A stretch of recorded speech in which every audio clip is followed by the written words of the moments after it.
All right, let's talk about a huge paradox in the global food system and Africa's role in it. So, why does a continent with so much agricultural wealth end up importing processed food? It's a huge question. And here's the core of it. Raw stuff like cocoa and coffee flows out while packaged food flows in.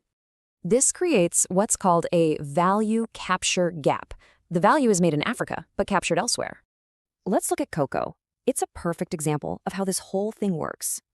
Okay, so get this. Africa produces a whopping 70% of the world's cocoa, but it sees less than 10% of the money from the final chocolate market. A huge disconnect. This is the raw commodity trap.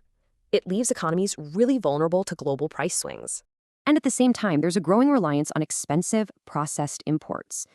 So you're basically exporting raw potential and importing refined costs. It's an unsustainable cycle. So what's the root cause? Well, experts call it the missing middle. This is all the stuff in between: processing, logistics, quality control, the whole shebang. This gap means huge losses. We're talking up to half the harvest just gone. It's not just money, it's food. So what's the fix? It's a big strategic shift from just selling volume to capturing actual value. And that strategy really breaks down into three key pillars for transformation.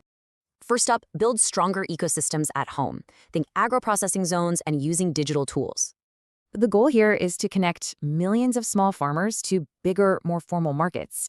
Pillar 2 is all about boosting trade within Africa. This builds scale and cuts down on dependency. And you can see the potential right here. Intra-African trade is way behind Asia and Europe. This is where something like the African Continental Free Trade Area becomes a total game changer.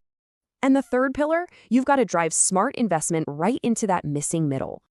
We're talking money for factories, cold storage, and the data systems to tie it all together. And make no mistake, the prize is huge. This is potentially a $1 trillion food market by 2030. So the end goal is simple but powerful. Move from being an ingredient provider to a real competitor.